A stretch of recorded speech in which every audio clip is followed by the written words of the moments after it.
A very good evening to all brothers and sisters in the Dhamma. Today is the 13th July 2021, Tuesday class. We will continue from where we stopped. We are at page 309, a new chapter, chapter 3, the 10 merits. The book is The Essence of Infinite Meaning, teachings from the adapted verse of the Sutra of Infinite Meaning. Just relax body and mind, maintain some more attention, then we shall have our half an hour awareness-based meditation. We are off the light, and you can start your awareness-based meditation. So just understand clearly what you are supposed to do. You're supposed to train yourself to develop their awareness within, stabilize it, so that you can realize your true mind. Your true mind is just an awareness nature within. And this can only arise when you are without thought. So you need to patiently relax, maintain awareness. Don't try to know, don't try to do anything. Just silent everything. Try to maintain whatever inner peace, inner calmness, and inner awareness that you have developed for as long as you can. These are the mind states that you need to use to develop the heedfulness in the midst of life. When you are able to do that, means you are most of the time heedful or mindful. Not until you can be heedful and mindful in the midst of life, the real meditation cannot arise. So this understanding is very important. All this, the inner peace, the inner calmness, and the inner mindfulness, they are the quality of a cultivator. You need to have these mind states developed in order to meditate, in order to develop wisdom and understanding. So meditation will become very easy, very straightforward and clear when you understand all this. They arise when our spiritual faculties are stabilized. Most human beings cannot have this mind state is because they tend to be heedless most of the time. They think a lot. They don't have spiritual faculties. They don't have Dhamma. So the opposite, 5 mental hindrances, they keep on arising, and because of that, it arises the mental hindrance to hinder your mind from entering the meditative state of inner peace and inner awareness within. We are at a new chapter, chapter 3, the 10 merits, page 309. Then we will continue from page 310. Okay, this is the final chapter of the Sutra of Infinite Meaning, Wu Liang Yi Jing. Under the third chapter, we talk about the 10 merits. These are not ordinary merits. These are special merits of great beings, Bodhisattvas, Mahasattvas, Sammasambuddhas. I will read the first adapted verse, then we will develop the discussion together. The Great Enlightened One proclaimed teachings for sentient beings of all capabilities, and Bodhisattvas Mahasattva inherited the teaching and passed them on. The Dhamma that is taught and accepted has infinite meaning. The Four Noble Truths and the 6 perfections are expressed in all actions. So that is the reason why, in essence, the teachings of Lord Buddha can be summarized as the Four Noble Truths, because these are truths that can make you noble ones or enlightened ones. These are the teachings that brings about enlightenment in the here and the now. And to realize enlightenment, you must develop wisdom. You must develop virtue. When you have wisdom, you are incapable of negativity. That's why the two perfections will be there. Perfection of wisdom and virtue. Without wisdom, there is no real virtue. In fact, everything that a living being do without wisdom, the thought is always with the evil roots. They are not right path. And most of the time is with the sakayaditi, self-delusion. It may have wholesome content within, but because it is predominantly the self entity or ego is still there, that self-delusion, that belief in the form and mind as real, exists as what we are. So that delusion is very difficult to root out. And because of that, most of the time, whatever that they do is not the true virtuous mind or the wholesome mind that is free of the evil roots of greed, hatred, and delusion. So here he summarized the teaching as Four Noble Truths and the six perfection. Six perfection are actually the six perfect virtues that the Mahayana great beings cultivate, Bodhisattva cultivate to realize Samasa Buddhahood. But under the Theravada teaching, they break it up into 10 perfections. So the 10 perfections are like great virtue because they are perfection of virtue. So when you have the clear understanding, stable understanding of the Four Noble Truths, your wisdom becomes perfected. And with that, you can develop the cultivation to perfect your 10 parameters or 6 perfection. Okay, I will now read on. The chapter on expounding the Dhamma constantly reminds us that the Sutra of Infinite Meaning contains profound and wondrous subtle teachings. So this is based on chapter 2, expounding the Dhamma. The Buddha meticulously expounded this sutta, but can we truly comprehend these teachings? Actually, the Great Enlightened One proclaimed teachings that spoke to sentient beings of all capabilities. The Buddha taught this Dhamma in order to freely carry out his original intent and to benefit all sentient beings. With all his heart, the Buddha hoped that the Dhamma would not only spread throughout the world during his lifetime, but would continue to be passed on into the future. Therefore, Bodhisattvas, Mahasattvas, they inherited and passed this teaching on. Mahasattvas or great beings are also Bodhisattvas or enlightened sentient beings. Although Bodhisattvas have already awakened because they understand the Buddha's original intent, they vow to take up and transmit the Buddha's teaching. They go into the world to seek the Buddha's way and transform sentient beings. As I mentioned before, these bodhisattvas continue to ask questions, not because they did not understand the true meanings of the Dhamma. So this part is very important.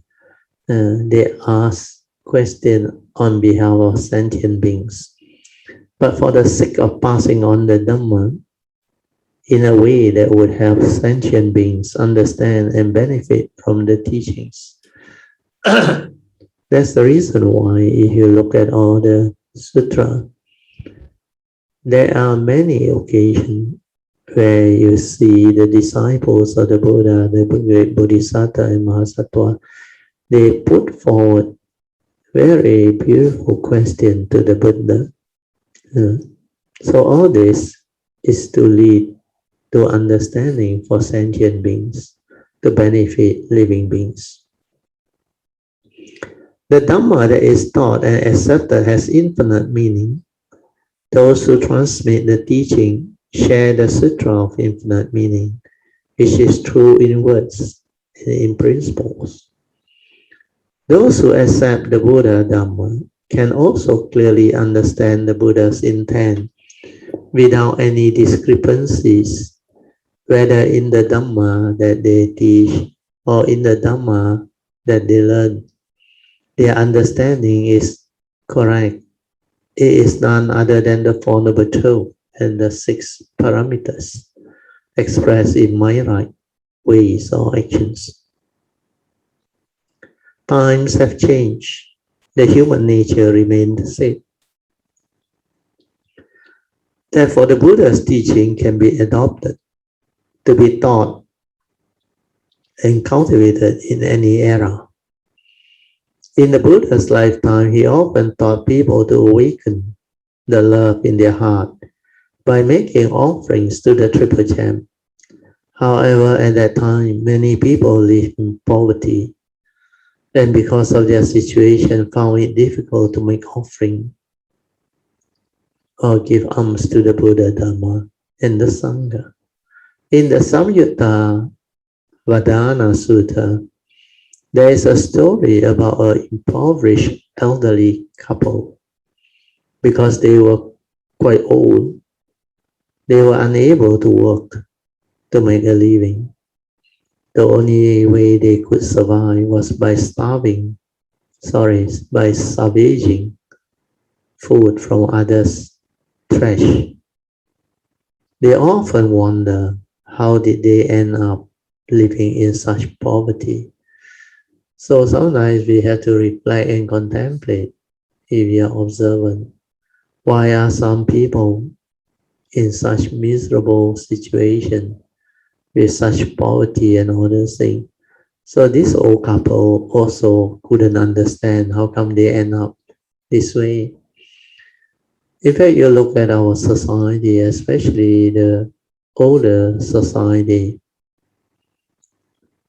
The problem with our older society is, especially my parents' generation, you don't have a small business or skill to enable you to continue to earn the income to provide for yourself and your family, then for normal people who actually depend on a job or a career to survive, they find it very difficult. Here, at the age of 55 for Malaysia, it's supposed to be a retirement age.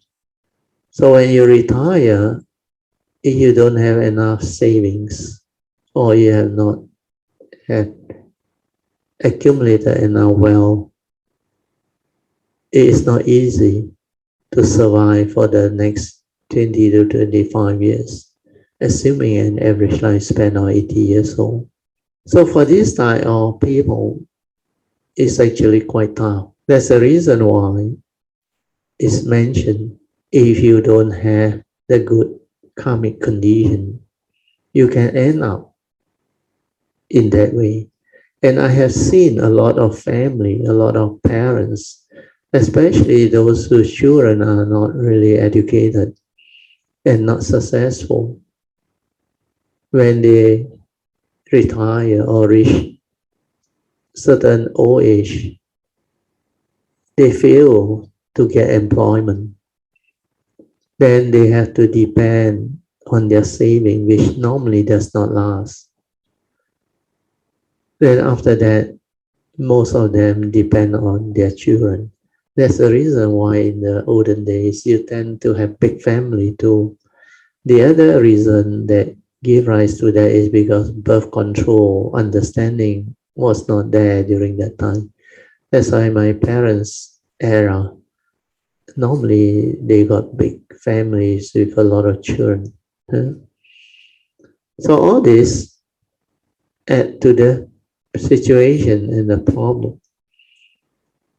So most people, unless you take care of karma, you do your duty well, and you have children who have gratitude towards you, full of piety, and then it's their time to care for you, provide for you, and look after you. Just like my mother. Mm. My father is quite independent. He has a small business, and he has a lot of savings. Mm. For people who don't have, they have to depend on their children. But most of them have their own story because of karmic. Most of their children, they were tend to have this selfishness because they will compare. There are other brothers and sisters. Why don't you go and see them? Why must you come to me? And the worst is if the couple are not able to like have the virtue to have filial piety towards their parents, they will start to scheme and plan. And most people without Dhamma are selfish. You can't really blame them. So that shows clearly how important Dhamma is. Without Dhamma, you can end up that way. And when you end up that way, it's not easy. Then I saw a lot of parents. Some are elderly grandparents. Even at very old age, they still suffer. They still have to find odd jobs. And a lot of them has no choice. I saw them begging. Then sometimes they go and collect what they call these paper boxes where they can sell for some money. And someday they go and collect scrap and all this thing. So these are the conditions that arise. So when they arise, if we look at the Dhamma, then we understand why all this happened. So this couple that was referred to under this sutta also couldn't understand why they had to end up this way during the old age. And they have to survive based on picking up trash. Even under this pandemic, many people who can work and have job earlier on are out of job. They also have no choice. That's why you see the campaign for white flag and all those things. And some, they even show the video of how people middle of the night come out to pick up trash to look for food for their daily subsistence. So all this do happen. If you have the Dhamma, you will count your own blessing. You will have a lot of gratitude towards your good karma, your good condition. And not everybody is so blessed. But in modern society, we are more fortunate because society has evolved, and most government knows that when you get old, when you retire, you don't have a job. So you have to provide for your future. So they have special scheme, employment, they call it employee benefits, or EPF. In Malaysia, we call it EPF. You have to contribute a certain amount of your salary, and the employer also contribute. Then you have this savings. So for Malaysia, I think for government servant is 6 plus. The government contribute 12%, I think. Private sector is 11 plus 12. Singapore maybe more. So when you have this type of retirement scheme or benefits, at least it provides retiree with some form of savings money, or we call it our retirement benefits. Some being government servant, if they are in a permanent position, they get pension. So those who receive pension are not so bad. At least they have some form of income every month until they die. If you don't have, then you have to make sure you have this EPF and spend it well. Do not allow it to go to waste. Because it seems there is a survey for people who retire when they are eligible to withdraw all their EPF money. Normally, the money doesn't last more than 3 years for most people. Majority of them lost them all because they tend to use it to buy things and maybe sometimes to help the children buy their first property and all these things. So these are situations that happen, but at least now is much better. That's why I look at Kalimata. Most of them have their own EPF and they can sustain themselves. Then there are some who know how to invest and develop the ability to grow their money or their savings. So if you know how to invest, if you know how to grow your money, then it is a good way to sustain your good retirement life. In fact, if you know how to plan your life well, the third phase of your life, which is the retirement phase, can be the most beautiful and most meaningful when you have the Dhamma. So all this, we need to reflect, we need to contemplate. So we go back to the Sutra. So this old couple, they couldn't understand why they end up in this manner.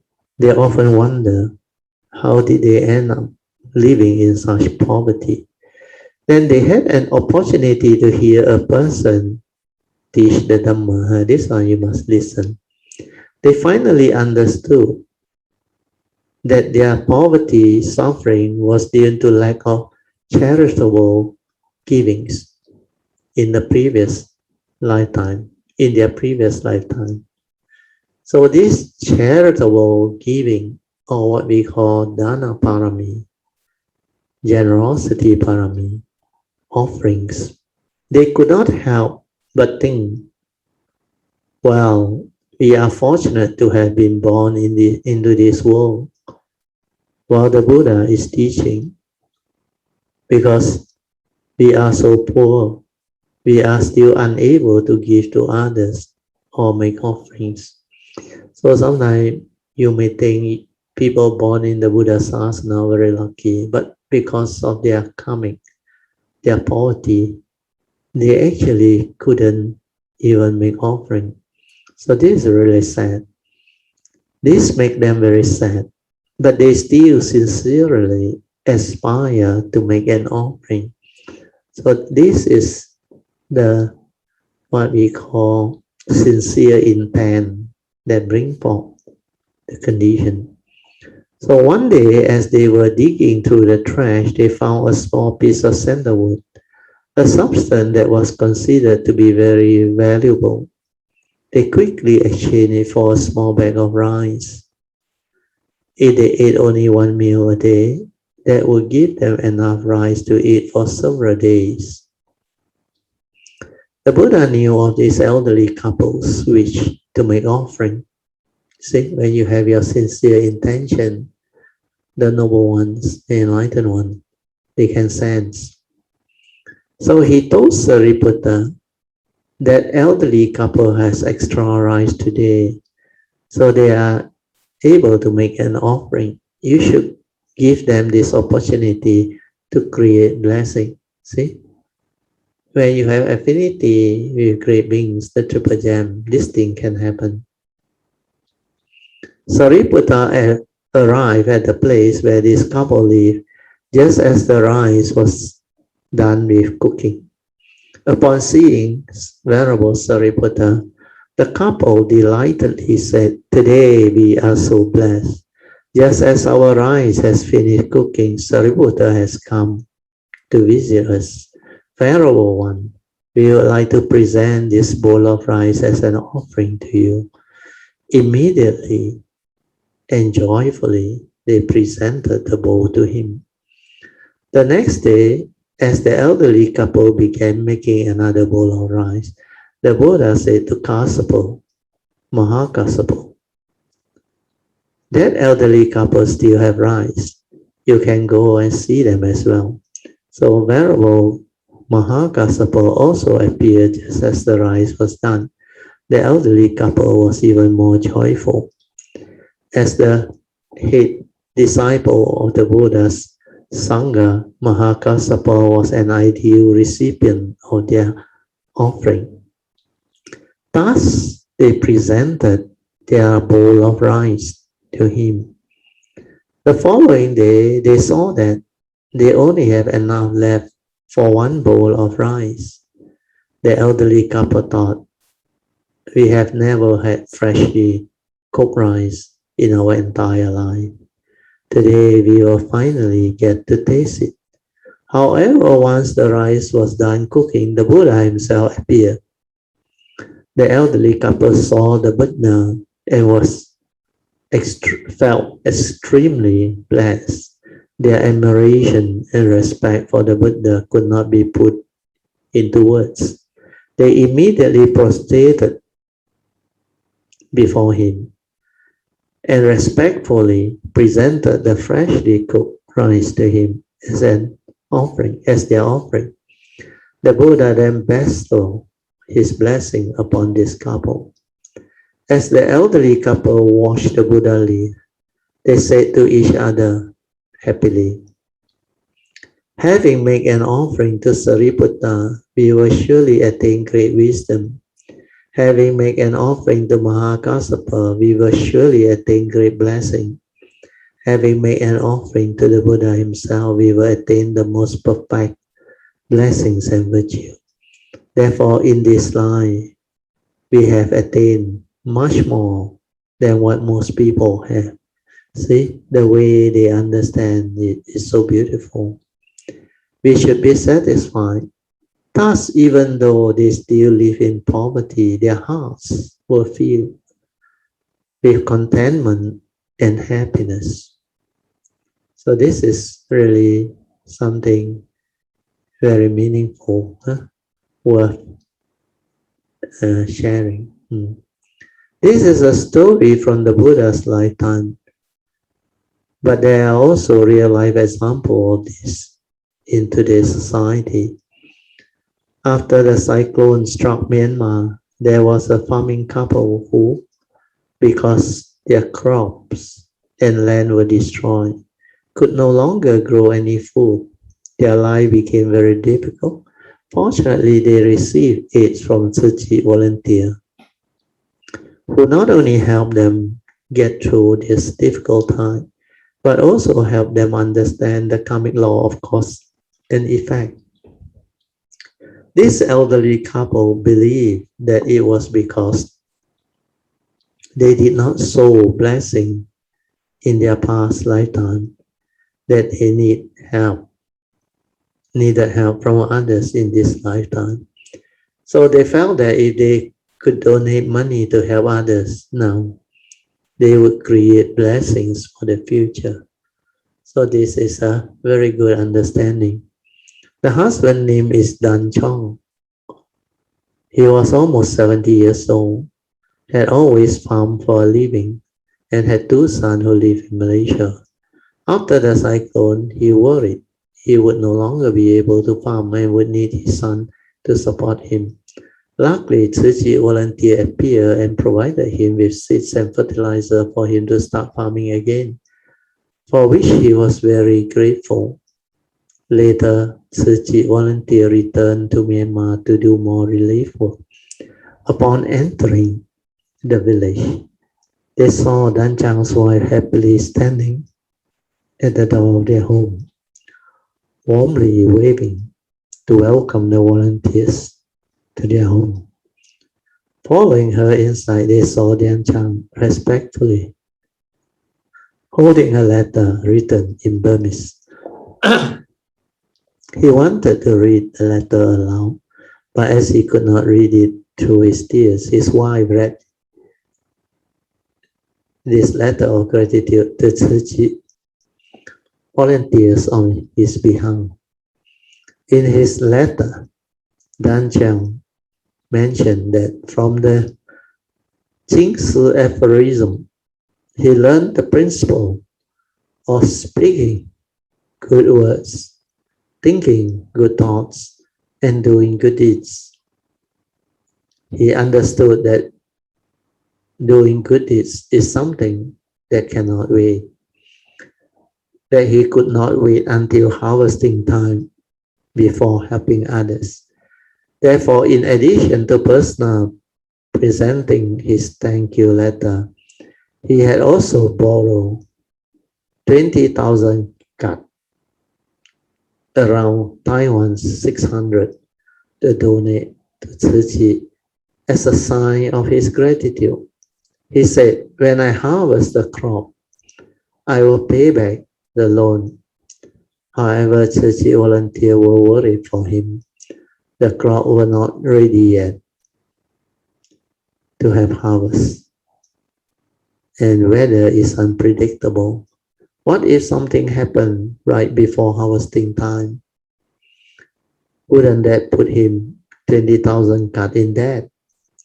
However, he really wanted to give back and was very happy to do this. That Chang and his wife were just as impoverished as the couple of the Buddha's time, and they share the same willingness to give. If we do not begin by giving to others first, how can we inspire others to give? If we can inspire others to transform intangible good intention into tangible giving, then this tangible action will become a manifestation of the intangible Dhamma. If everyone can expand their compassion and spread great love, live out the Bodhisattva spirit in words and deed, and spread the seed of love around the world, then we can cultivate field of blessings everywhere. So this is very beautiful. To sow the seed of love, we must go among people and spread the Buddha Dhamma. To nurture this seed, we must uphold the Buddha's teaching of loving kindness, compassion, joy, and equanimity. You can practice the four infinite mind, means the four Brahma Vihara, in accord with our current environment. We can truly benefit everyone. So this is very meaningful, very beautiful. Then I would like to also add a bit on how I saw our Kayamita. So my nature rejoiced when I saw there are many who are in the position to make offering and to make Dhanapalami, because they have the means, and some they really have the understanding, and they rejoice in doing all this, like our Kayamitas, even on our own Kayamita website, and also our Kayamita grouping. There were this Kayamita fund that Kayamita just donate on their own. Sometimes I don't even know who donate, but of course some come through me and my wife, and others Kayamitas, especially direct to Sriyan and Stephanie. So these are real understanding and sincerity to do wholesomeness, which will pave the way for a lot of wholesomeness in the future. Because this Dhanaparami is the source of wealth, source of joy, source of happiness, peace of mind, and you can invoke power of merits for many, many things, beneficial things. So like what the Buddha has taught is before you have the condition to develop the Sila, Samadhi, and Panya, or cultivation of the Noble Eightfold Path, you need Dana, Dana Parami, which is generosity Parami. That's why he also taught Dana, Sila, and Bhavana. Bhavana is actually Samadhi and Panya. So before Sila, Samadhi, and Panya, you must have Dana Parami. So Dana Parami is very important. When you have Dana Parami, all the others will come. Because when you have Dana Parami, you will be able to make use of this Dana Parami to be a blessing to all. And most people who have the Dana Parami also have Dhamma. Because you have Dhamma, you will keep the precepts. And like the Buddha said, precept is the source of spiritual joy, spiritual happiness of mind. And precept is also the source of spiritual wealth. And lastly, precept is the source of meditative peace, inner peace, inner calmness, and inner awareness. So when we have this understanding, we will know how to develop it, and it is going to be very beautiful. That's why the Buddha said, the monk always chant for you, Silena Sukanting Yanti, Silena Bhoga Sampadan, Silena Sukanting, Nibunting Yanti, sorry, the last part, Nibunting Yanti. First one is Sugan, happiness, source of spiritual joy and happiness. Silena Sukanting Yanti. Then Bhoga Sampadan is spiritual wealth. Then Nibunting Yanti is source of spiritual inner peace and calmness. So all this understanding are very useful, very important for Dhamma practitioner. You need Dana Parami, leading to Sila, Samadhi, and Panya. So all this will bring forth great benefits to cultivated to living beings. It will help you take care of your future life coming. Your karmic nature will be beautiful, and you will also develop spiritual understanding, thereby enabling your spiritual nature to be evolved too beautifully. So all this, you must develop understanding as Kayamitas, as cultivator of the way. Kayamitas are Dhamma friends who walk the path of Dhamma, who cultivate Dhamma. So Kayamitasship is very useful, very important. In fact, according to Lord Buddha, it's the first prerequisite for enlightenment. So Kayamitasship is 100% of the holy life, according to Lord Buddha. You don't have good Dhamma friends who are sincere, who has the Dhamma.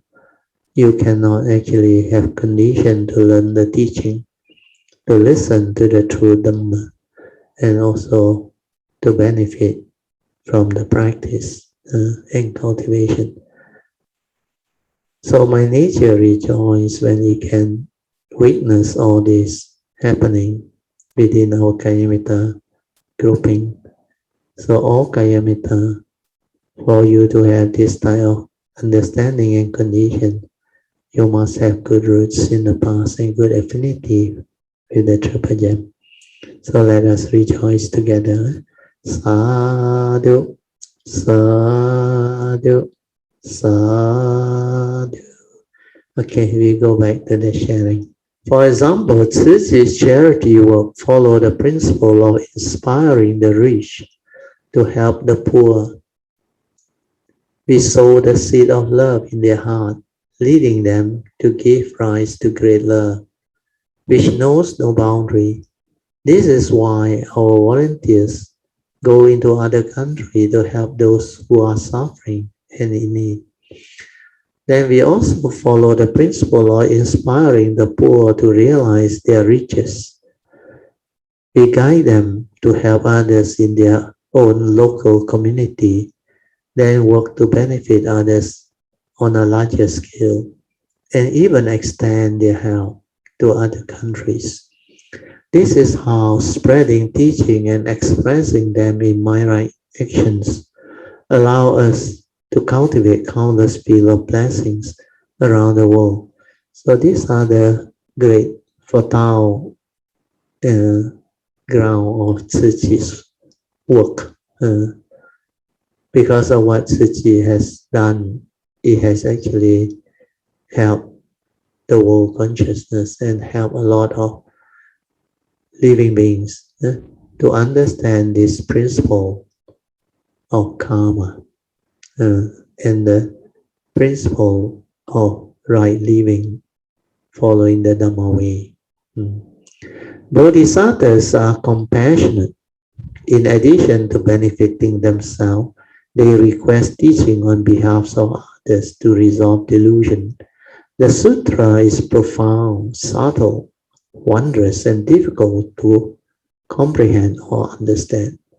To help sentient beings understand where the sutras come from and where it leads, great magnificent Bodhisattva respectfully asked the Buddha to teach the Dhamma to sentient beings, so they could clearly understand the origin of the teachings and follow the sutta to enter the path. I will read the next adapted verse. Bodhisattvas are great beings who seek the Buddha's way while transforming sentient beings. Those who live in the time of the Buddha could hear him expound the Dhamma directly, which opened up their minds and allow them to thoroughly understand the Buddha Dhamma. Thus, Bodhisattvas are compassionate. In addition to benefiting themselves, they request teachings on behalf of others to resolve their doubt and questions. So I will go to the commentaries. Bodhisattvas understand that the Sutra of Infinite Meaning is a broad and bright path, and that it is also the Dhamma that all sentient beings need. That's why this Sutra of Infinite Meaning, Wu Liang I Ching, is a very important Sutra. These are teachings for Bodhisattvas going the supreme vehicle way to be Sammasambuddhahood. However, this Dhamma is extremely profound. Even though Bodhisattvas themselves could comprehend it, they could not help worrying that future generations of sentient beings with different level of understanding would not be able to fully comprehend it, which is very true, because the Supreme Dhamma is not easy to comprehend. Within a single sentence spoken by the Buddha, there are infinite principles. But sentient beings cannot understand the meaning of a single sentence from the sutra with only a sentence to explain. Means a sentence explanation. Very often, it must be explained over and over again. So now you understand why sometimes you may think all my sharing and teaching, like I keep on repeating things. It's not that my nature wants to repeat things. If you know how to listen, they are not repeating. It's because sometimes the nature knows it's not easy for sentient being to understand. Then sometimes certain cultivators, they need time to stabilize the understanding. And as they understand, when I share again, the meaning becomes clearer. Like now, a lot of Kayamita understand all this. I receive a lot of very similar feedback. He said, "Brother, till in the early days when we attend the class, we thought we know. Then later on, as we listen, then we realize we didn't really know. Most of them are knowledge, superficial level of Dhamma knowledge, because they haven't gone into the cultivation. They haven't developed the silent mind, the meditative inner mind. And because of that, their mindfulness is not there. They cannot see a lot of things. They cannot understand a lot of things. So it's only when their faith develops, when they have more and more virya, then they start to commit themselves to train their mind to become mindful, stabilize it to be ever mindful, then silence everything to experience the true mind, the silent mind. Then only the real meditation begins.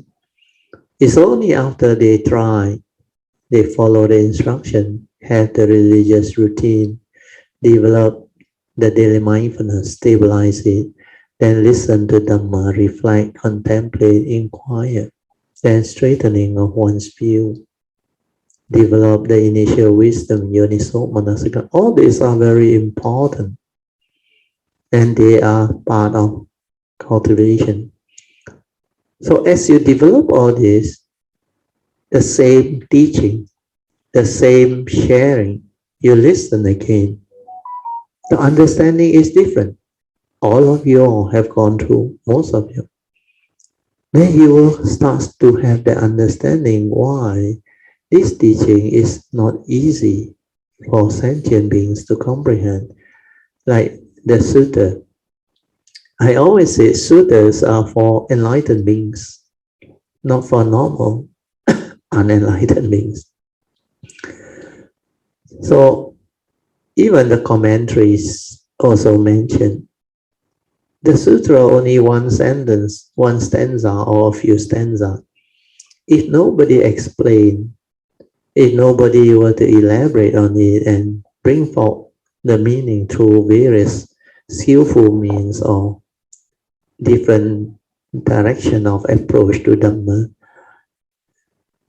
very, very few cultivator can understand unless you have your past cultivation, your parami is very unique. Otherwise, it's not easy.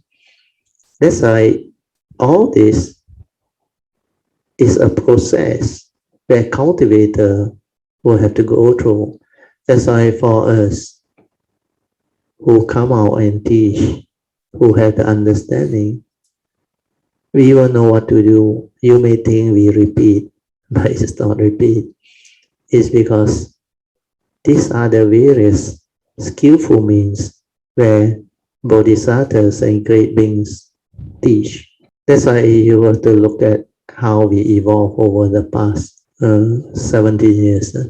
In fact, you look at Thursday class, basically the essential Dhamma is the same. Every time I can go there and teach, it's the same. It's only the Four Noble Truths with 3 turning, 5 spiritual faculty, 5 mental hindrance, the 3 ill words. And of course, later on, there was some other elaboration on the essential Dhamma.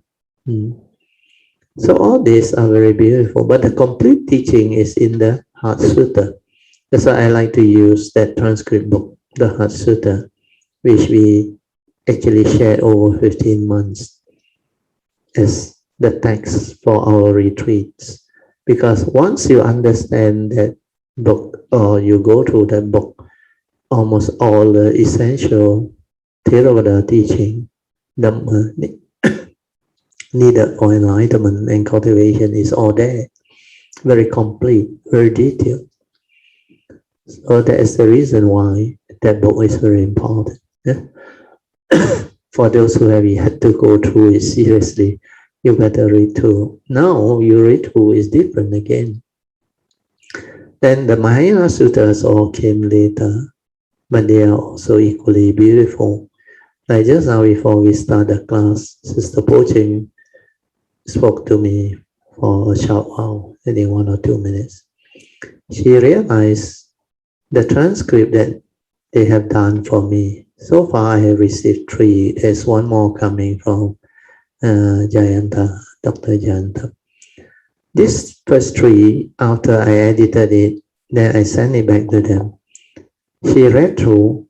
She realized it was so beautiful and so much clearer now, because there are certain things that were like added to supplement the understanding, because not everybody has attended my 6 Patriarch Platform Sutra classes and the Diamond Sutra classes, especially Pocheng didn't attend at all.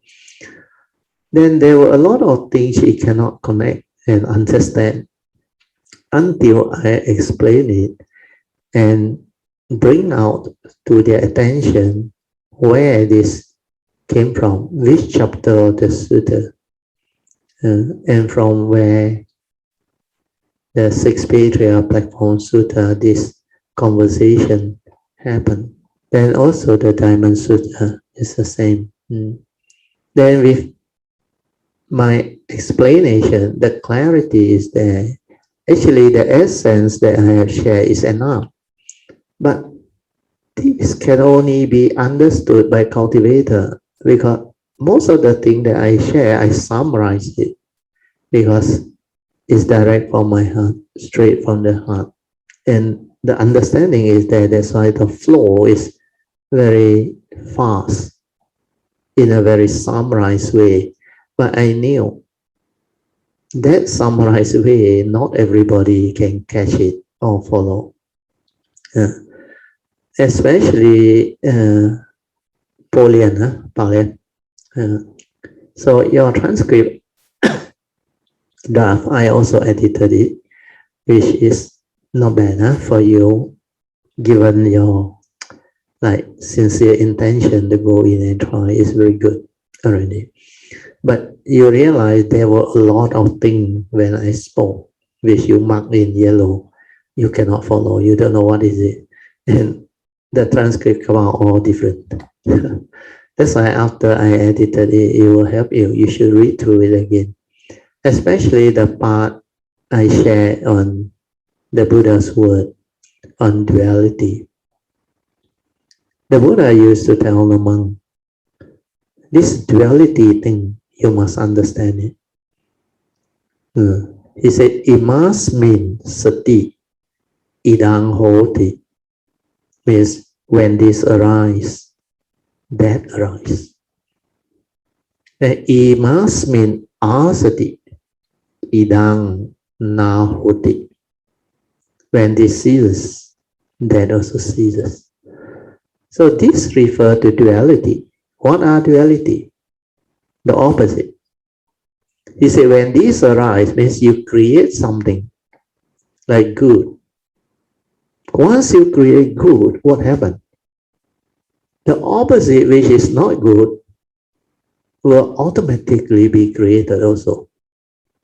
You see the point or not? When this arises, that arises. So these are duality created by the thought, by the egoic mind, by words, by concept. These are not truth, not Dhamma. These are conditioned Dhamma. These are what we call conventional reality. Good and bad. Good according to who? Bad according to who? It's not based on truth. Then the Buddha says, when you don't create, means when this ceases, when there is no right, there is no wrong. When there is no good, there is no bad, because you don't create them. Because according to the Buddha, everything is suchness, the reality. That's it. Thing is just the way it is, suchness. No right, no wrong. Right and wrong is according to the individual's perception. And through that, you actually are conditioned into negativity to react, to label, to create all this. And duality is a source of conflict, misunderstanding, argument. So this part she can't even follow and she can't even translate. She even write a lot of things which I cannot understand also. But luckily, I listened to the tape again and I realized what these things are. So, Pauline, if you are around, make sure you listen to that again and read through. Yeah, Pauline is there later. Okay, I will read on. Within a single sentence spoken by the Buddha, there are infinite principles, but sentient beings cannot understand the meaning of a single sentence from the sutra with only one sentence explanation. Yeah, this is the part that I wanted to explain to you all, which I had done.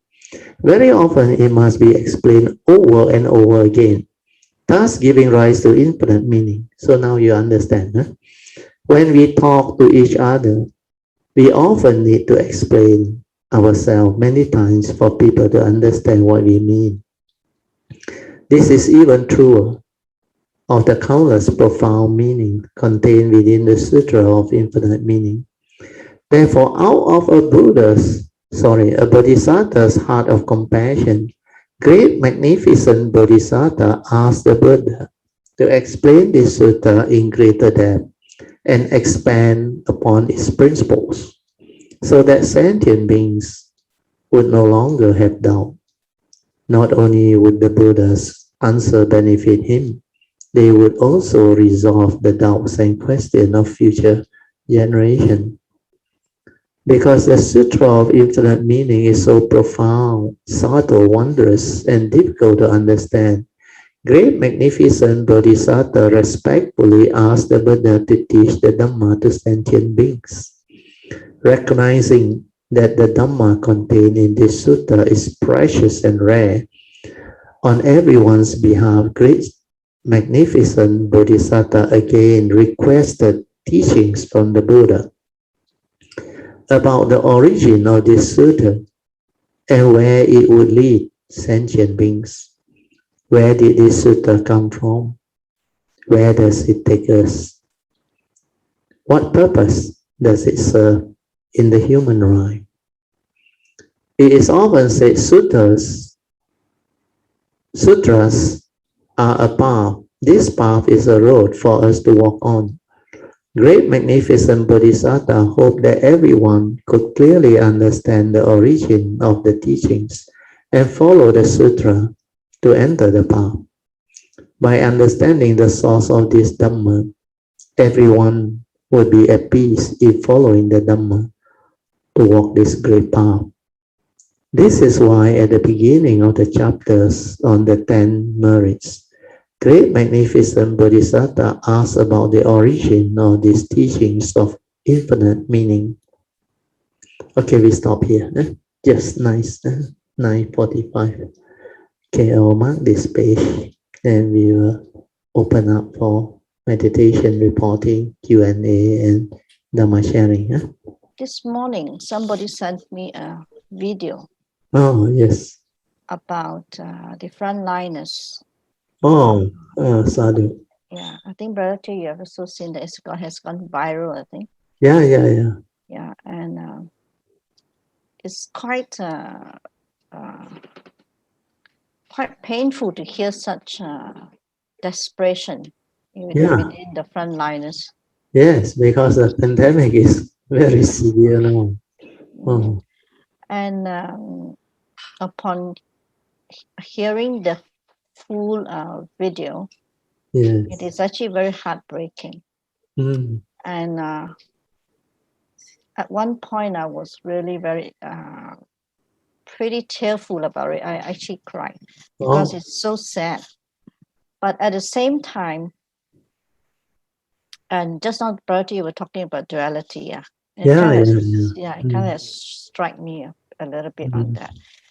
But I guess it's because when I heard the video, I was quite overwhelmed by emotion. Oh, okay. Yeah. But at the same time, I also realized and also I'm quite aware of the fact that whatever that I felt was a lot of compassion, which is something that I do not have that very much. Oh, it is something that you feel their pain, you feel their anguish, but at the same time you are you kind of like emit the kind of compassion for them. It's like when you're doing beta bhavana. So it is like very much a presence kind of meditative mode of compassion towards them. Not so much of like what you used to say, sit there formally and do a beta bhavana. It's very much spontaneous, very spontaneous. Yeah, because life is the Dhamma. Yeah. Life is the teaching. When you go through life, you experience the teaching. And when you experience the teaching, is lively, it's alive. It's not about sitting, walking and become enlightened. That is just the theoretical aspect of doing. If you do without understanding, then the real Dhamma cannot arise. Like the Buddha say, you need to be heedful in the midst of life.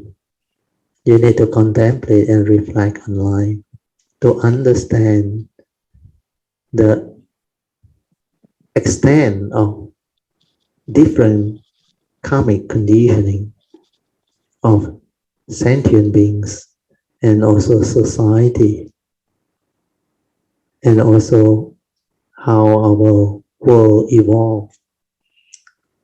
So pandemic is one of the full-blown global event that leads to a lot of new normal, a lot of disruption to economy, to society, to the way living beings or human beings live life.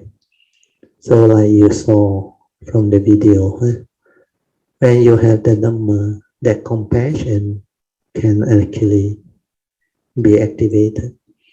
Then sometimes it can spur you to determine to go this Bodhisattva way so that you can play your part, you can do more for others. Otherwise, you realize what you can do is only the limited things that you have now or you understand now. That's why this teaching is very important. When you have that ability to share, then when it touches the heart of living beings and cultivator, it becomes different.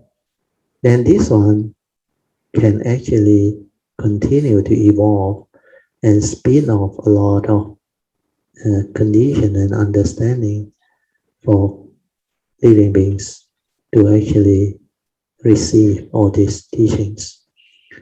So to be a blessing to all, we must cultivate, we must perfect ourselves to develop the understanding and the parami. Then all this become possible. Very good, guys. Continue, yeah. I think this morning is the very few times that a spontaneous kind of compassion that it is without any there's no preconceived or after conceived kind of thing. So it just come quite suddenly. And you realize to a certain extent that nothing is very important, and is that moment of the present moment where you feel something, that is where nothing matters anymore. It's just that moment. So I think it is also brings up the dana parami that I've been doing for many years. That one will surface because whatever you can help, it means a lot to those people who can receive them.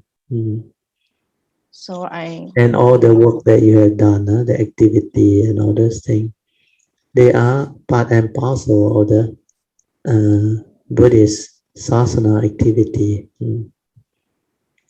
So I'm quite grateful in the sense that it brings up this dana parami, and obviously my kalamitas has always been the background of this of my work. So I would really like to hereby say, with much gratitude to everyone in my community who has been supporting me in my dana sasana work, Sadhu. I hope you all will get the merits that you have Oh, definitely. taught a lot of things. Yeah, these are very wholesome, and they should thank you for giving them the opportunity, like the way we thank Achan Acharo, huh? Because without those conditions, we want to do also we can't do. So when there is condition to do, things will manifest. And for you, it's also your affinity, the triple gem, because when you first came, you don't know anything. you were very heedless, and you live that type of life that time. You never expect that the Dhamma can change and transform you so beautifully. At that time, I remember when Mimi talked to you, it took you almost more than 10 years before you really try to heed her advice and attend the Thursday class. Uh, so those were history now, but it turned out so beautiful. Mm. It is also a 10-year journey for me. Yeah. So there are ups and downs. There Yeah. are times when the egoic, the ego or the desire is at full play, I guess. But then again, that's how you learn, isn't it, Brother Too? Yeah. Because observation through mindfulness and awareness will give rise to Dhamma. That's why you see your own emotion, your own feeling, your own mind moving. Uh, so all this is what mindfulness is all about. Heedfulness is all about. We develop self-knowledge, self-knowledge in the sense that the understanding of form and mind, who are we, what are we, and how come this mundane mind move and behave in such a way into one. That's why all these are truth. When you unravel the truth, you understand the Dhamma. Then you know why you become like that. When you understand yourself, you understand others. That's why you no longer blame people. You no longer get unhappy and angry over what people do. Yeah, that is the reality. That is what nature is. Deluded people do deluded things. Ignorant people do ignorant things. Selfish people do selfish things. Emotional people do emotional things. So all this, you will have the understanding and you can come to terms with all this reality. Then you can be more and more at peace. Then your life change. Then you start to understand more the duality and all those things, how they create, how they stir, how they get you into argument, conflict, how they divide and create all these defilements. So all these understanding are very beautiful. Aside from observation of yourself, of life, you develop Dhamma understanding. The Dhamma is life itself. Dhamma is truth. Whatever is the reality is Dhamma. So Dhamma is not about going to retreat all the time. Just sit and walk, waiting for the enlightenment to come. So the real Dhamma is different. Involve a lot of understanding, and you have to come out into life to actually understand the true Dhamma. You need to be heedful and mindful throughout the day. That's why mindfulness is very important. Very good. You start to develop more and more of this understanding. Anything else, Joyce? Well, I guess the 10 years has also been a journey of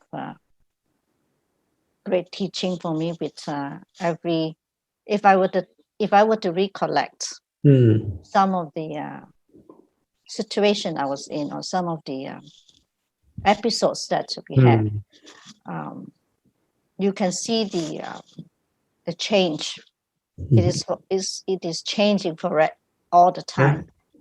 So Transforming you. Yeah. So if we are able to forgive, especially someone or yourself, you will be able to move on better. That is how I feel. Yeah. And also when the counterpart also gives you the kind of opportunity to accept your forgiveness, or even she or he forgives you, and you find that the path actually opens up, and you are like moving a little bit better forward, instead of there's no point looking backwards, because it is done and done with. So, I mean, that's how I feel. And I think I just spoke to Christina a couple of weeks ago. Yeah, we were just reminiscing. We were just reminiscing what we did in our good old days, the kind, and we had a good laugh. But at the same time, I think both of us also see that we have, in a way, have a much more calmer demeanor about in terms of personality or whatever. I think we are moving forward. Yeah, that's important. Yes. You all both have changed tremendously for the better. Except as you transform, your cultivation also need to go deeper and transform. Just now, when you share about forgiving others is very important, because that is the initial step. That's why when you understand that when you forgive, you feel better, you open up, you become more sincere. And when people are willing to accept your forgiveness, you feel good. So this is a beginning, because that mark of a self cultivating and the mark of others, they are not easy to root out. That is what Sakayaditi is all about. So this mark will stay with you as long as you have not silenced your mind to insight into phenomena, to awaken, to realize the profound understanding of the three universal characteristics of anicca, dukkha, and anatta. So these are very important understanding. So you have to move on from there. Then the other thing is to contemplate. I always say, forgive and forget. You actually free yourself. You are not really forgiving somebody, because when you don't forgive means what? Means you have that wrong view, that delusion to believe he exists. You exist. There is a mark. And the mark say, I must forgive him. And that comes from the thought again. But initially you have to start from there, where the thought will tell you, I must forgive. Then when you learn the Dhamma, you reflect, you can say, when I forgive, I free myself. This word is so powerful. Before I forgive, I hate, isn't it? I have this negativity of mind state, isn't it? I have strong aversion, maybe hatred towards that person. Or maybe he or she has done something very traumatic or severe. That's why you find it very difficult to forgive. But later on, when you reflect and contemplate on what I say, when you forgive, you actually free yourself, which is very beautiful. Forgive means what? You no longer hate that person. So this is true forgiveness. Otherwise, if you still have the dislike and the hatred lingering behind, that is not real forgiveness. You may say you forgive, just like some people used to say, easy to forgive, but not easy to forget what happened, which means you don't forgive. So forgiving is something that you have to understand. If I don't forgive, I will hold on to the evil root of anger, hatred. I will have that envy, jealousy, dislike. These are evil root, make me evil. How can I free my mind? I need to develop this understanding. He know you, he know me. So even though he know you, he know me, there is such thing as law of karma within the conditioned world. In conditioned world recognizes relationship. So there is still the form and mind having that duty. So that duty can be done when you have the Dhamma. The Dhamma is to have love, have compassion, to forgive, forget, and move on with no reality. What whole? Who whole? The egoic mind, Sakayatiti, who don't understand, hold, cling, and grouse, and create all this. So you should reflect and go deeper into all this teaching. Then you improve, you transform, you change. Then go into the daily mindfulness, stabilize your mind. Unless you do that, you cannot awaken to the three universal characteristics. The anicca, dukkha, anatta universal characteristic. Each and every cultivator, you have to awaken to it, to the direct seeing, the silent mind. Without that, the wisdom cannot be penetrative. It's only Dhamma. Dhamma means at the superficial level of Dhamma knowledge. So this is the part where I want to add on to your sharing so that you can actually move on from there and develop better understanding, stability or understanding, and go beyond the words, go beyond the thought, develop more and more awareness to silence your mind, the daily mindfulness, the silent mind, the direct seeing, the insight into phenomena. All this is only possible when there is the silent mind, when you can realize your true mind, the stability of awareness and mindfulness. Otherwise, it's still knowledge level. But knowledge level has its usefulness initially, like pariyati, the learning or the teaching, you need knowledge to learn. Then when you put into practice, it becomes different. Then the three turnings start. So first turning is just listen. Then second turning, reflect, contemplate, and inquire. And the third turning is meditative, bhavana maya panya, wisdom born of the meditative training, the silent mind, mindfulness.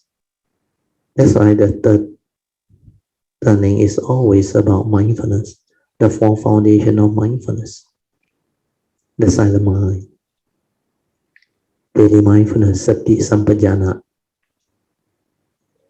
clear comprehension.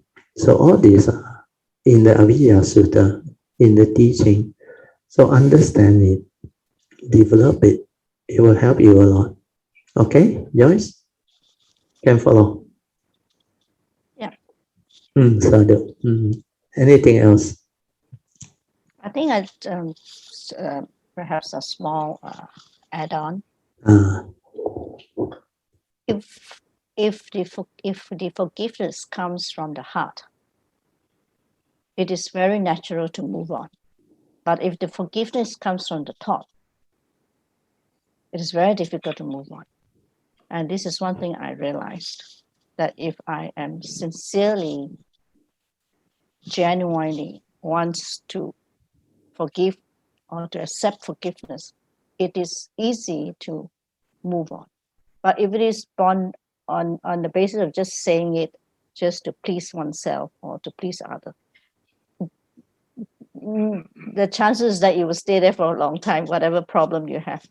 And the funny thing is that if you do it, or if you sincerely do it with your heart, and when you see that person the next time, or anyone or anything for that, it is with a lot of ease and with a lot of comfort, and you see the different aspect of the other person, and generally you see the better side of them instead of the bad side of them, or whatever that doesn't agree with you, because that doesn't really come into play anymore, because then it is not wholesome. You generally know that is not a wholesome mind state, and you are doing the cultivation to be in a more wholesome state to start off with, at least. I don't know why today I came in because it's meant to be. That's why our friend Manyan puts you. Yeah, and I saw Christina's name there, and Padmasuri. Yeah. Some of the old friends here. Yeah. A lot of the Kamitas are here. So like just now you mentioned, maybe I explain this a bit more so that it can benefit others too. When you say you ask for forgiveness sincerely from the heart, not from the thought, that one is very important. But what does it mean from the heart? The heart is your true mind. your silent mind. So understand that unless you develop the ability to silence, to be aware, to go in, it's not from the heart. We may think it's from the heart because it touches you at that time. But without wisdom, you cannot realize that thing, because the heart is our true mind, our true nature, our awareness nature. That one, when it has the direct seeing, the Dhamma, the understanding, when it awakens, that is the one that manifests. And that is the one that understands the difference between the heart, the true mind, and the mundane mind, which is the thought process. That's why you must be very clear about the two types of mind. Without developing the stability of mindfulness to go in to realize that nature, you can never understand. So most people are cultivating from the knowledge and thought level. And to break free from that is not easy. But that is what duality is. That is what thought-based meditation is. That's why I say to move on, you have to go into the daily mindfulness, stabilize it, to realize your true mind. Okay, guys? Hopefully this time the message go in. Yeah, thank you, Brother, for also. Yeah, so every time when I go over and buy lunch for Brother, yeah, we had the Dhamma discussion, which is very good. Thank you very much. So you can nominate somebody. My daughter want to share something. Okay, something prompted me to share. Not sure how relevant this is, but I'll give it a go. It's regarding getting upset at situations. One of the reflections I had was when Dad tend to say, we're born of our karma, we inherit everything from karma, we are what we are because of all our karmic conditioning, how we think, how we speak, a lot of sown karmic fertilizer inside there that make all this come up.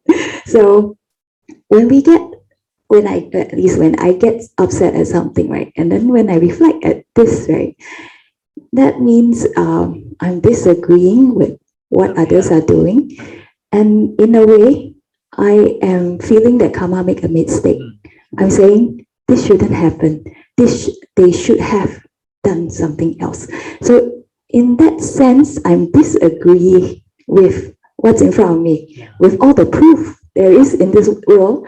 I'm saying karma made a mistake. I am better than karma. I think it should have been this way instead. So when I think back, right, is how absurd am I and how egotistical am I to think that this shouldn't happen. Yeah. So when I reflect that way, then I realize, what's there to get angry at? Yeah, maybe I hope this helps. Yeah. Sadhu, sadhu, sadhu. So that is very true, sadhu to my daughter Sui, because that is the reality, understand? You cannot argue with the reality. You cannot argue with what is. What is the reality at the moment. The condition like that, things will like that. And what she brought up is very important, because the Buddha said it very clearly. Each and every one of us, whether living being or human being, we are all born our karma, heir to our karma, conditioned and supported by our karma. And we are what we are because of karma. So every instant, every moment when you live life, you are going through that conditioning. Unless you have wisdom, you cannot break that karmic chain. That karmic chain can only be broken through wisdom or stopped through wisdom. You can avoid the condition through understanding and wisdom, but you cannot root out certain karma. Certain karma, especially those with mental intention between the second and the sixth last thought moment before you make that karmic chaitana mental intention, it will stay perpetually for eternity. So all this, you cannot root it out anymore. It will be there. But if you know how to avoid the condition, you are sensitive, mindful, you can sense things and understand, then you accord and flow. Then you can evoke power of merit, evoke wholesomeness, to develop the understanding for you to avoid all this and free. That's why you can make aspiration by the power of merit, by the power of truth. May there be causes and conditions for you to be free from all this, or to avoid all this karmic obstruction, or karmic repercussion and all those things. So these are the important understanding. Then whatever they arise, like my daughter said, if it's karmic, if all the condition is already there, why do you want things your way, which is not nature's way? It's very stupid, isn't it? Deluded, isn't it? Because the reality is, truth is, suchness. Like the Buddha say, when condition is such, things will go this way, no other way. Nature's way, that is the reality. Not your individual way or what other people believe the world must be. So a lot of this understanding need to go in. When you have the understanding, then you realize your mind does not behave like before, reactive, so conditioned, so rigid, always want things your way, your habitual tendency and all that. This is what mindfulness is. When you are observant, when you are mindful, you see all this. Then you see the delusion of the form and mind that don't have the understanding and the Dhamma. It will continue to fall and behave that way. It will continue to be heedless. But when you are the silent observer that understand its movement, then you understand what the Buddha meant by the dwelling, paticca samuppada, dependent origination. He always start with avijja, paccaya sankhara. So no avijja, no sankhara. So you have to straighten your view. When you straighten your view, you have less delusion, less ignorance. Then you think less. When you think less, you are more and more mindful. You are more and more aware. You have more and more space between thought, because every moment of consciousness, you don't think anymore. You don't stir your mind anymore. You don't create reaction anymore. So this is what cultivation is. So when you understand, that's why you must reflect, contemplate until very stable. Then you come to a point where you understand the egoic mind comes from the sacrality. Because this form and mind is not me. It's just a vehicle and a tool, karmically conditioned from my karmic nature to allow my nature to come and live life, go through life, experience life. So everything that we do is just to have the understanding. So when we have the understanding, then the sacrality, the delusion of a permanent unchanging entity, which we call me and the self, dissolve. When that one dissolve, then you realize he know me, he know you. Then who is saying all this? The egoic mind. Why? Because it has delusion, sacrality, self-delusion. It doesn't understand. But when it understands, then our understanding transforms us. The form and mind is a vehicle and tool for us to come to this existential world, to live life, to experience and do everything, fulfill our vow.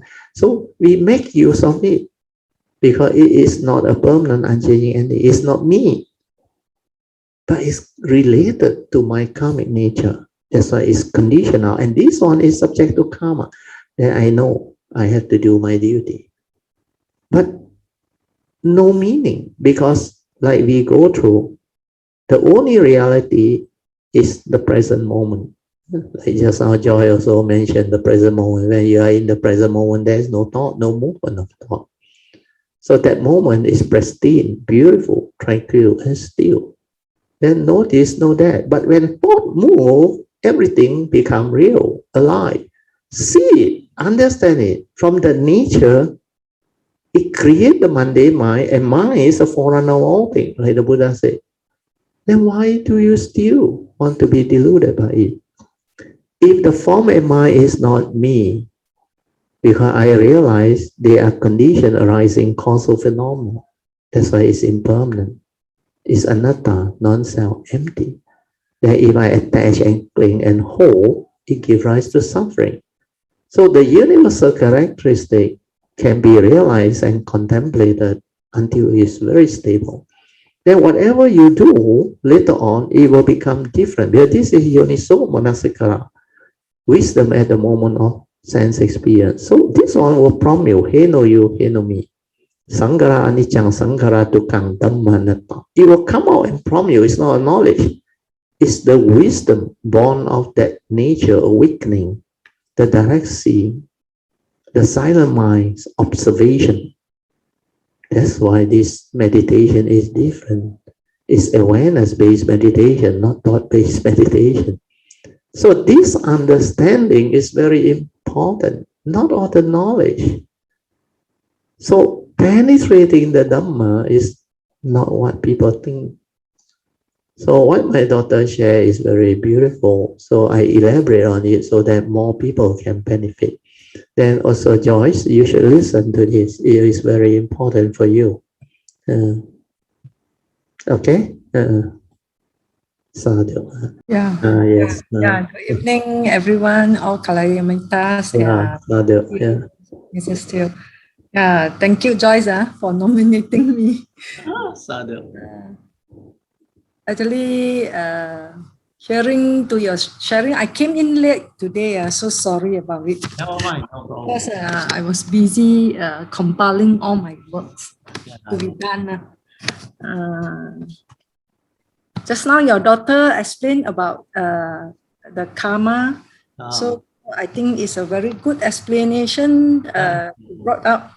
I mean, for us to learn. Yes. So everything, like always, Brother Teo was explaining to us.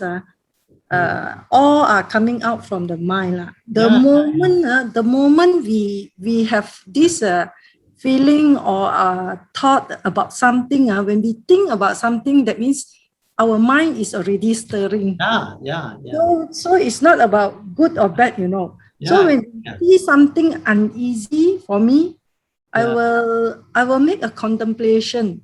So like just now Sui was saying, why should I get angry about it when we do the contemplation of karma? But for me, I will say I will put the word as there is no one that I don't trust, there is no one that I don't forgive, and there is no one that I don't love. So I always contemplate this. I mean, for different people, they will do it different way.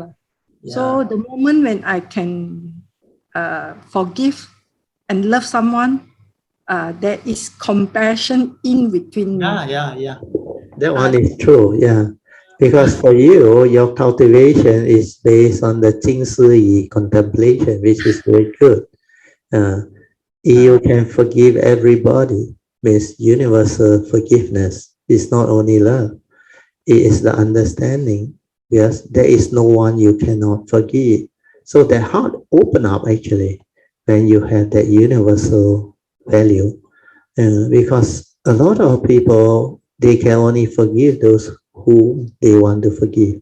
There are some they hold on to until they say, no way, they use that word.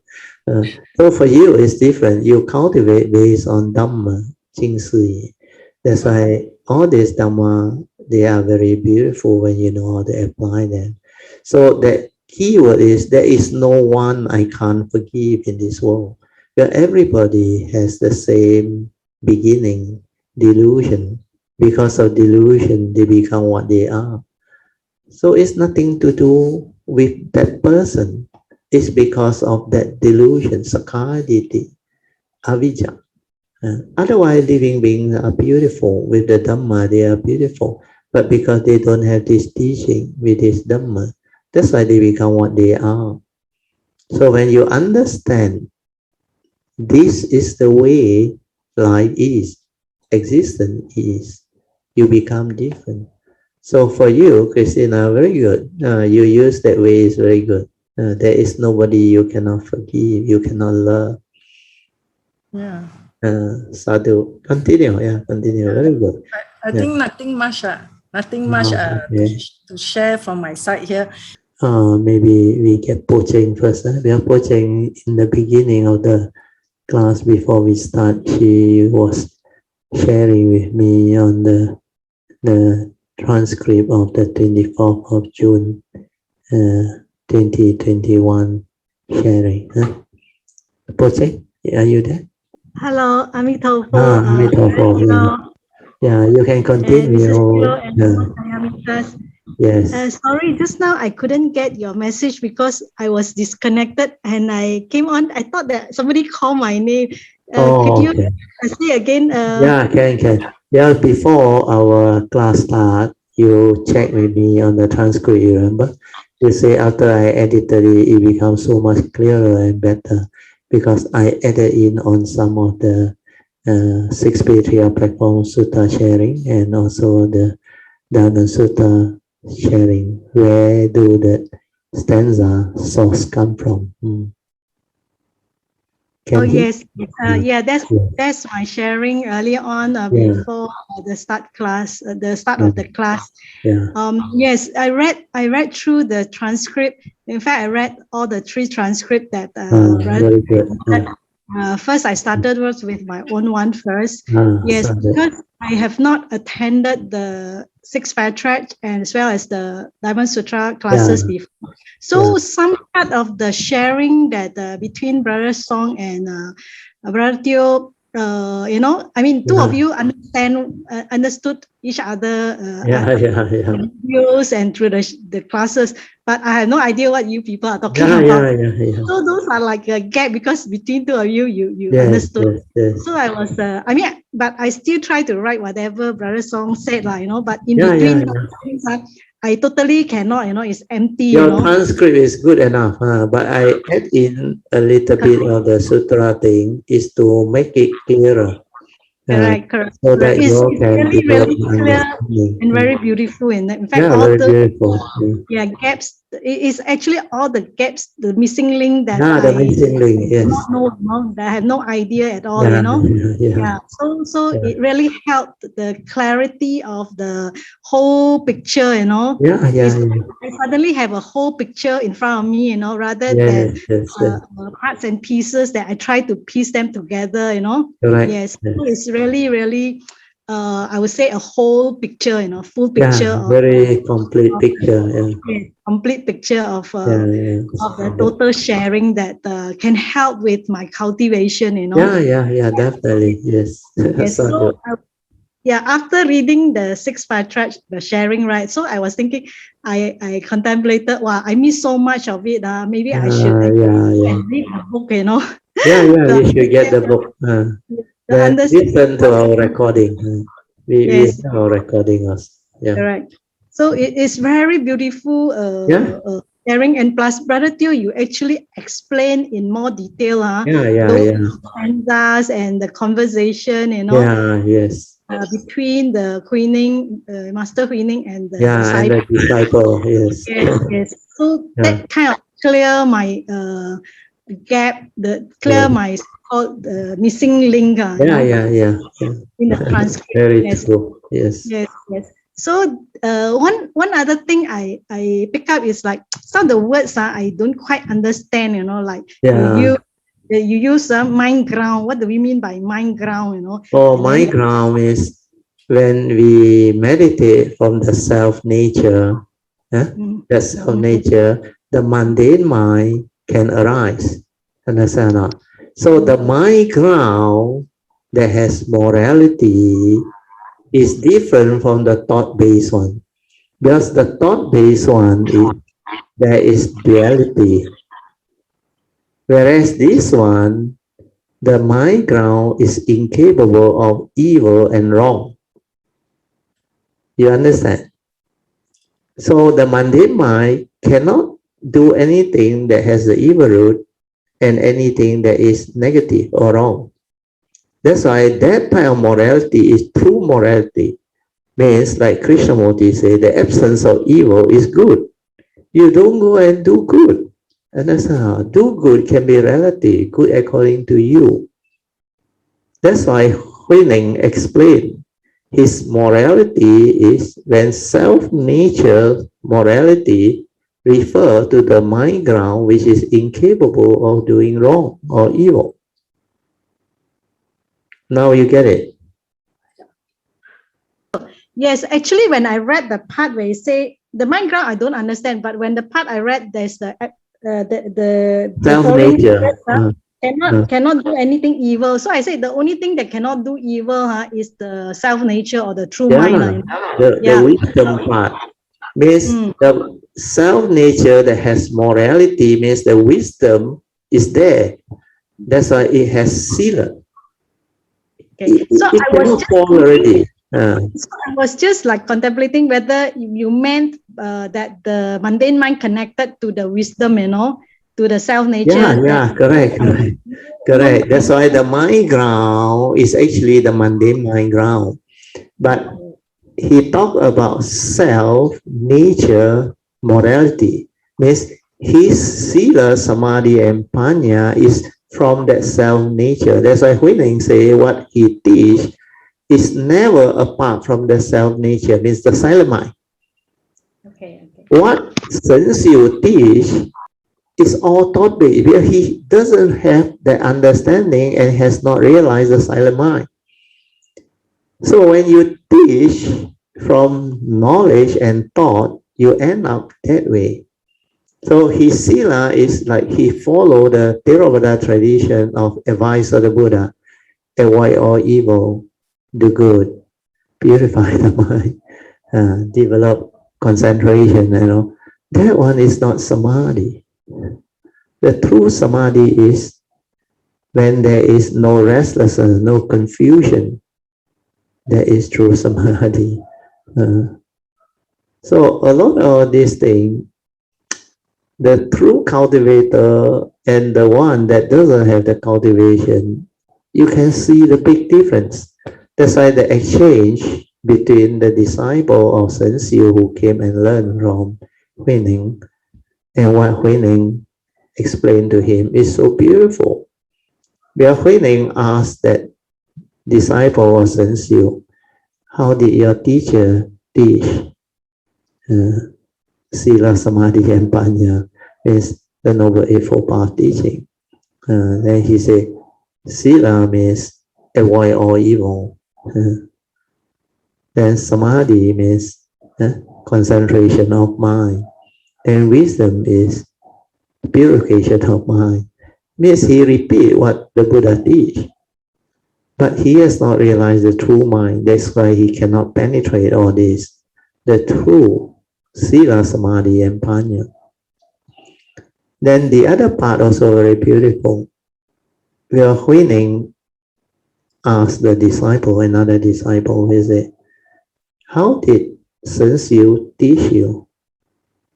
The disciple says, Sensiu say, contemplate stillness. If you are a Dhamma practitioner, you don't understand the true cultivation. You may think it's very beautiful. Yeah, contemplate stillness. To him, if you don't understand the true mind, that contemplation is thought-based. You go and use your thought to contemplate, which is not the real understanding. He said, whatever he teach, never depart from the self-nature. Whereas what your teacher teaches you, he has not realized that. That's why he teaches that way, contemplate stillness. What is there to contemplate? When you are with that self-nature, you know what that stillness is. That is the true mind. You understand? To contemplate without that realization is, you cannot find one. So they go and focus, they go and concentrate, they go and do all the funny things. which is nothing to do with the true cultivation. That's why every cultivation must start with the first hallmark of Huining, no thought, silent mind, awareness. From there, you start. If you cannot relax, maintain awareness to realize the true mind, you cannot understand this teaching. So the true mind is your silent mind, is also your meditative mind. And it can only arise when thought ceases, when there is no more thinking. That's why the whole cultivation is very different. Can follow, huh, Project? Brother Theo, thank you. It's just the same as some teacher will tell you, contemplate emptiness, you know. How can you no use on. These are all thought-based. Yeah, it's not If possible you to don't understand what is emptiness, how can you contemplate something that you don't understand? You cannot. You will go and think. Emptiness is to be realized through the silent mind, through that true mind. But the true mind itself is empty. That's why Huining say, originally there was nothing. Where can the dust alight? Can you follow? sadhu, sadhu, sadhu. Yes, sadhu, sadhu. But that true mind got no words, nothing. It's unconditioned. Correct. So originally there was nothing, empty. Where can the dust alight? Dust is duality. You create right and wrong, good and bad, emptiness. All these are words that you create. But when you realize that nature, everything is there without words. That is the real Dhamma.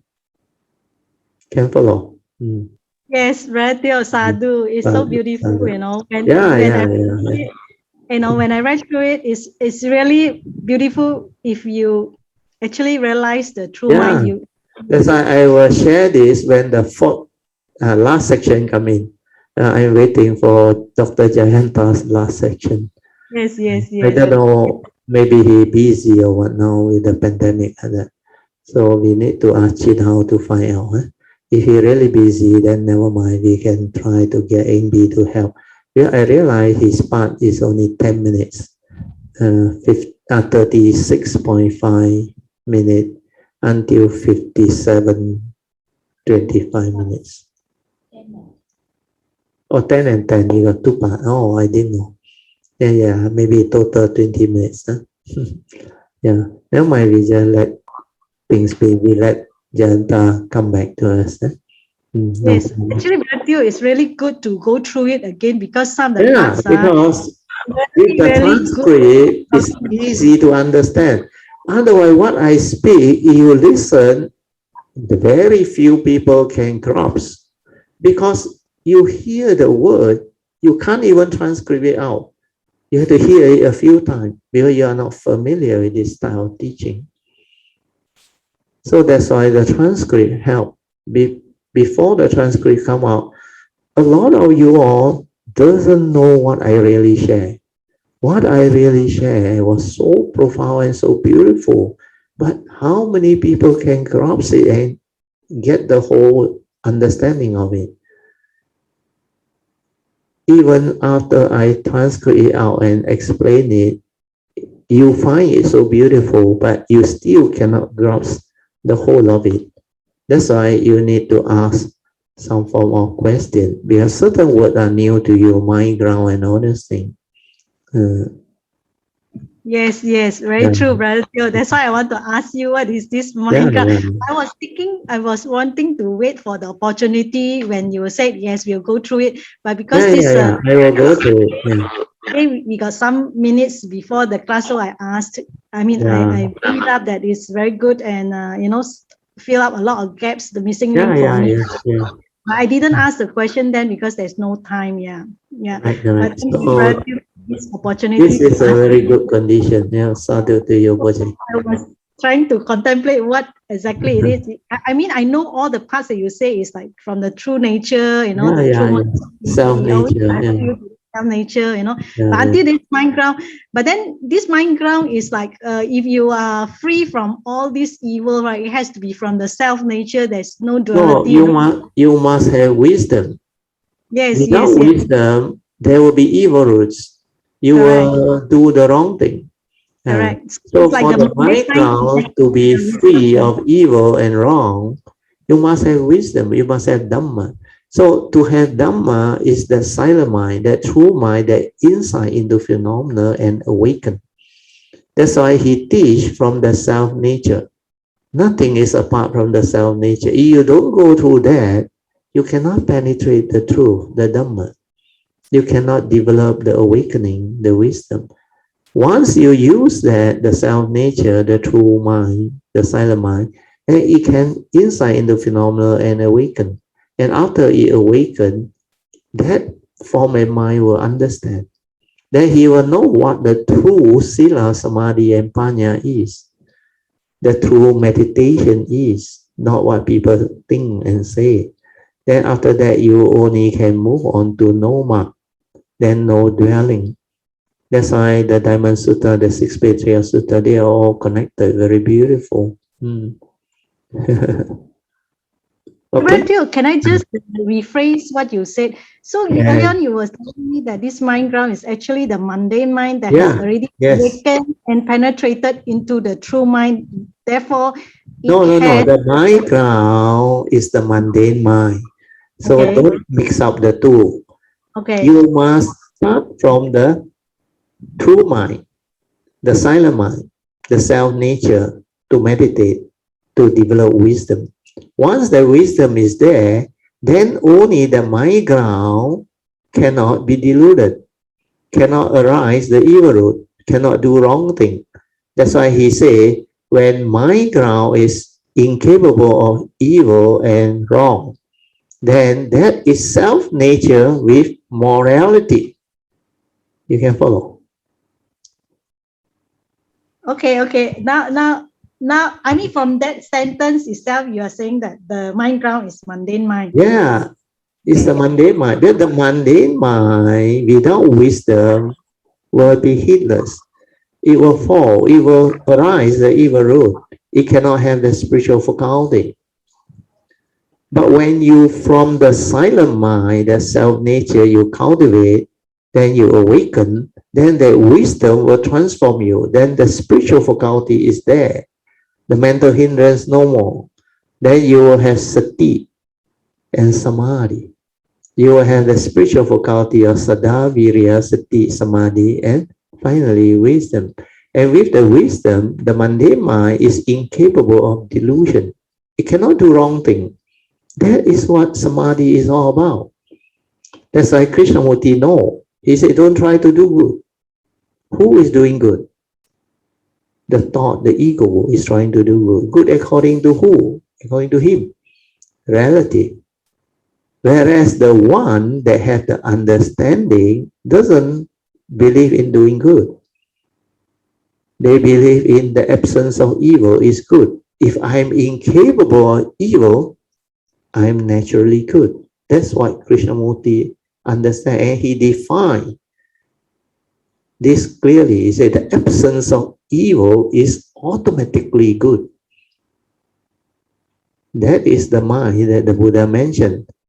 Sabba papasa akaranam. Avoid all evil. If you can do that, you have the goodness. You have the understanding. You have the Dhamma. So without wisdom, you cannot avoid all evil. Because you don't even understand what evil is. Basic understanding also not there. The ultimate understanding cannot unfold unless one awakens to the three universal characteristics of impermanence, suffering, state, and non-self. Before that, impossible. Don't worry, next time we go through, then you will understand. It's getting late already, Pocheng. So thank you so much for bringing us. Sadhu. Thank you, brother. Sadhu.